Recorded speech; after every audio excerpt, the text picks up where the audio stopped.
the 9th of Av, the day we commemorate the destruction of our temple, the saddest day of the year.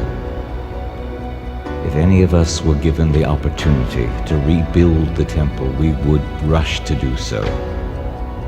Tonight, we will learn why the temple was destroyed and why we continue to suffer, and what each of us can do starting today to bring the temple back. As we sit here on the floor tonight, we know it's a sad night. The temple was destroyed and we're in exile. But we may ask ourselves, what does that have to do with us? Here we are, we're in the zone. We have all kinds of exciting, fun things. Our lives are comfortable. What does the temple have to do with us? Why are we mourning? Why are we crying? Why are we sitting on the floor? To understand this, we must not only understand current events, but understand the history of the Jewish people. Why do they hate us? Where did this all start? We must go back to the Torah, to the beginning, the onset of the Jewish people. Avraham Avinu, our forefather Abraham, was chosen by Hashem to be the man who through him and his children would bring the world to its perfection. A few hundred years later, an event took place which changed the world, which put the world onto its course towards perfection, the purpose of the world. That event was Matan Torah, the giving of the Torah on Har Sinai, where millions of Jews witnessed God's presence, the giving of the Ten Commandments, the receiving of the Luchos, and the entire Torah. Our rabbis tell us at that moment, Yarda Sin Alaylam. The world became hateful, jealous of the Jewish people. At that time, we were set on a course to create, to work towards, to accomplish a mission which spans generations, a mission that we are still in the middle of accomplishing. The rabbis teach us that everything that has happened to us throughout this long exile is really connected to the destruction of the temple. For thousands of years, since we've left Israel, after that horrible, horrible time of destruction, we have been persecuted. We went through tragedy after tragedy, in country after country, and yet we survived it. Not only did we survive it, we triumphed, we grew, we flourished.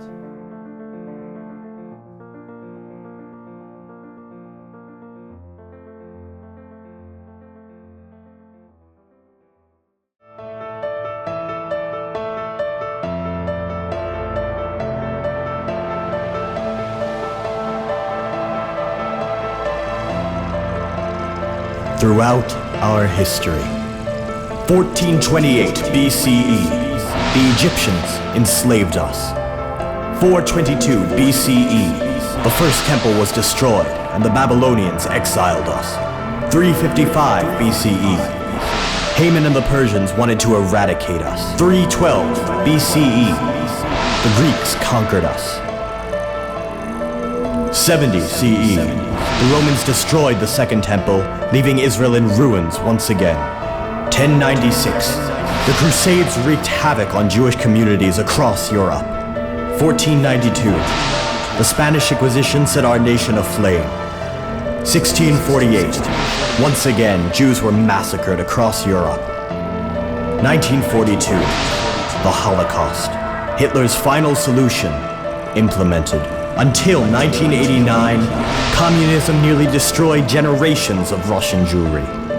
Today, Arab extremists want to wipe us off the face of the earth, just as so many have tried before. Yaakov Emden, one of the greatest rabbis of the 17th century, writes that greater than all the miracles that happened in Egypt, greater than the miracles that happened in the desert, and greater than the miracles that happened to the Jews when they came to Israel, is the miracle of Jewish survival. The fact that we exist today, the fact that we existed in the 17th century, in and of itself, is a miracle beyond comprehension. We have been persecuted. We've been targeted. We've been decimated. And yet, here we are today. Even the non-Jews recognize this unbelievable fact. Listen to the words of the great writer of the 18th century, Mark Twain. His question, his famous Jewish question, and the answer, the real answer. If statistics are right, the Jews constitute but 1% of the human race. It suggests a nebulous dim puff of stardust lost in the blaze of the Milky Way. Properly, the Jew ought hardly to be heard of, but he is heard of, has always been heard of. He is as prominent on the planet as any other people, and his commercial importance is extravagantly out of proportion to the smallness of his bulk. His contributions to the world's list of great names in literature, science, art, music, finance, medicine, and abstruse learning are also way out of proportion to the weakness of his numbers. He has made a marvelous fight in this world in all the ages, and had done it with his hands tied behind him. He could be vain of himself and be excused for it. The Egyptian, the Babylonian, and the Persian rose, filled the planet with sound and splendor, then faded to dream stuff and passed away. The Greek and the Roman followed and made a vast noise, and they are gone. Other people have sprung up and held their torch high for a time, but it burnt out, and they sit in the twilight now, or have vanished. The Jew saw them all, beat them all, and is now what he always was, exhibiting no decadence, no infirmities of age, no weakening of his parts, no slowing of his energies, no dulling of his alert and aggressive mind. All things are mortal, but the Jew. All other forces pass, but he remains. What is the secret of his immortality? You are the secret of our immortality. You see, what Mark Twain didn't realize was that the survival of the Jewish people is not our scientists, our doctors, and our Nobel Prize winners. The secret of Jewish survival is our adherence, our observance, clinging to our Jewish faith, to the Torah, to the mitzvos, and to Hashem. For generations, one after another, they tried to stop us. But throughout it all, we stood up, we held on, and we continued to be faithful Torah observers.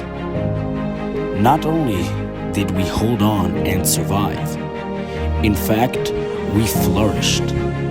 Generation after generation produced great Jewish Torah leaders, the greatest spiritual mentors.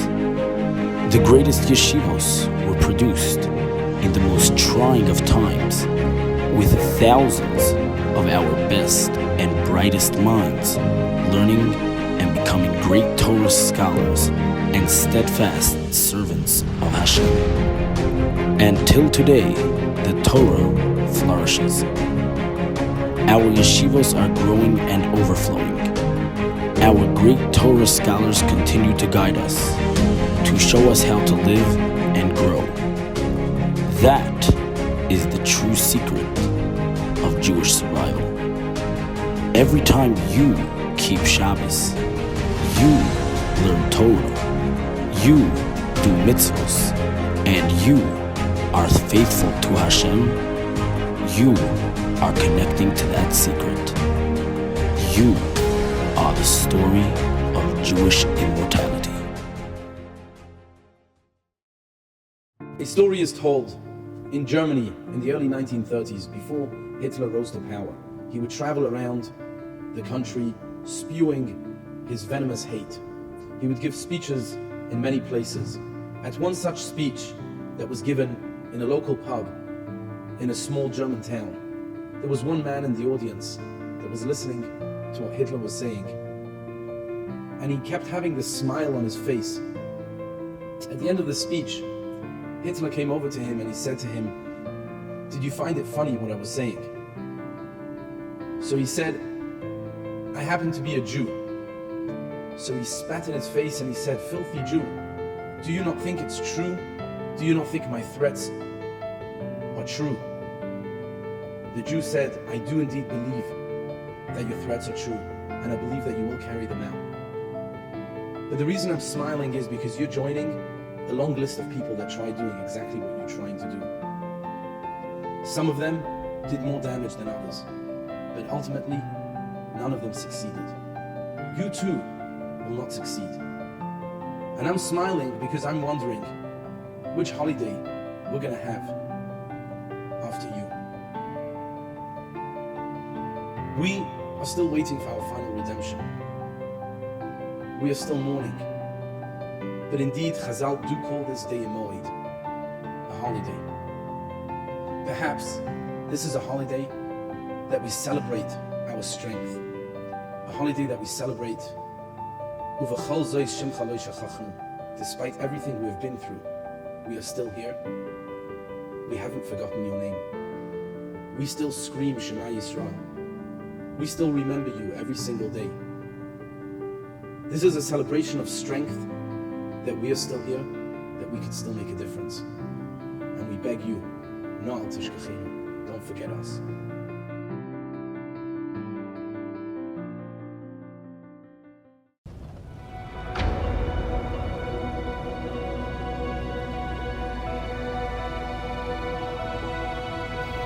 The 9th of Av, the day we commemorate the destruction of our temple, the saddest day of the year. If any of us were given the opportunity to rebuild the temple, we would rush to do so. Tonight, we will learn why the temple was destroyed and why we continue to suffer, and what each of us can do starting today to bring the temple back.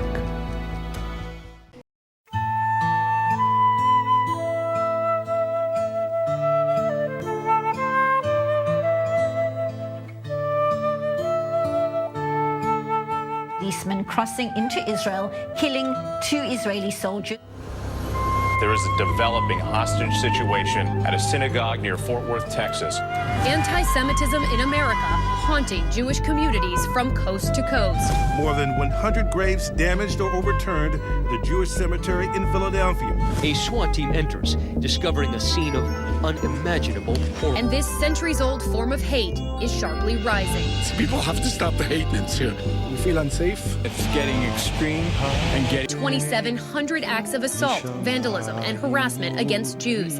Jews make up just 2% of the U.S. population, but the FBI says they are the most targeted for religious-based hate crimes. These are the flyers the residents here in the Golden Harbor community of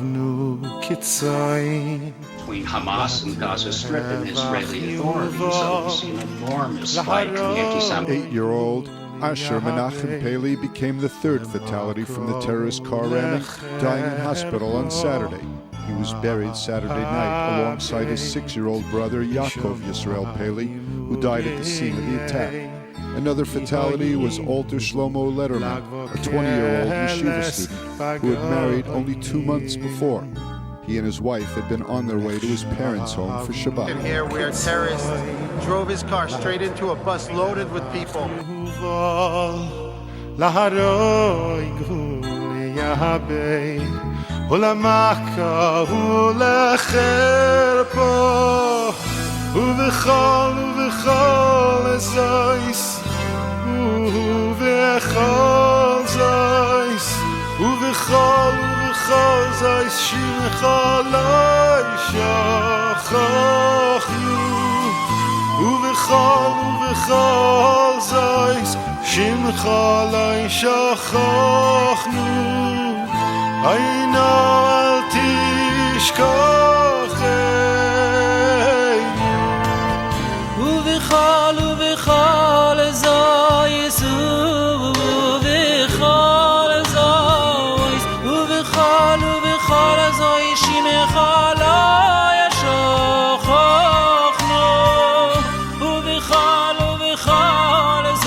Here at TheZone, we have the opportunity to help bring us closer to the third Beis HaMikdash by being in a place that screams Shimcha Lo Shachachnu, and having the opportunity to spread our love to every fellow Yid.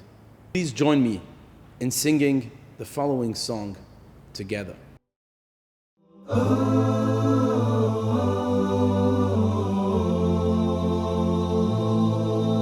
I am an ancient wall of stone atop a hill so high, and if you listen with your heart, you just may hear my cry. Where has the Beis HaMikdash gone? I stand here all alone. How long am I to wait for all my children to come home? A house of marble and of gold once stood here by my side. From far and wide all came to see its beauty and its pride. But sin has Chinam brought it down, and with it so much pain.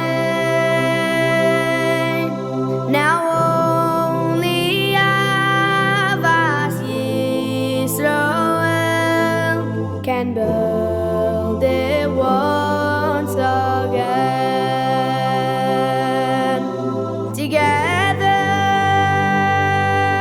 Together,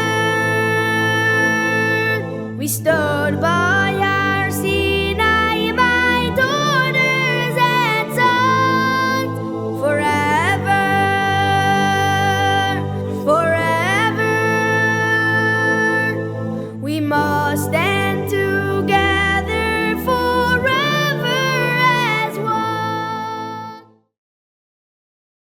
There's a story that said that the person was taking a voyage on a boat, and the captain heard some noise coming from his room, knocked on the door, came in, and saw he's drilling a hole in the bottom of the boat.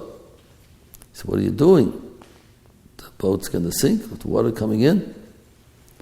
The person said, "What do you mean? This is my room. It's nobody's business what I'm doing in my room. I can do what I want." And to that, the captain was very angry, naturally, saying, "You can't do what you want, because we're all one. We're all in this together. If the water comes into your room, the whole boat's going to sink." And this is how we have to look at ourselves as Jewish people. We're all in this together, and we all have to be concerned for one another. What one person does affects everybody. Therefore, we have to be have very concern for each other, and show our love for every Jew. And this is what we have to live by.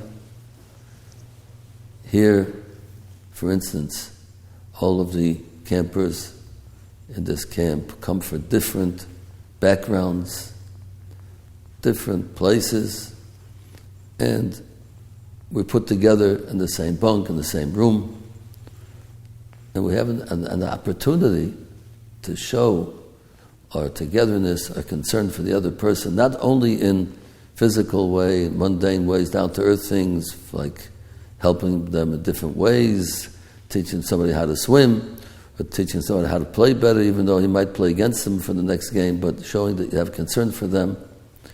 But also in spiritual matters, to make sure the person gets some time for the tefillah, for praying, for davening, making sure a person says benching after eating, making a bracha, wearing a yarmulke, wearing a kippah. That's also very important to have this feeling for one another in spiritual matters, just like in physical matters. And this is really what we have to concentrate on. If we want the Gula to come, the redemption to come speedily, we have to be concerned for the other person, not only in actions, but also in feelings. We have to have ava for the other person, to concentrate on their good things. Everybody has something good about them, even though we might see some not perfect or not special midas and character traits in somebody else. Maybe we see certain faults that they have, but we have to concentrate on the good things, that everybody has something good about them. This is how we have to look at our Jewish nation, neighbors, friends, family, associates, people that we deal with. We have to look at them. These are Jewish people, all one nation. We got to be in it for them and show the achdus and togetherness. And this is what will bring the Geula b'meher v'meinu.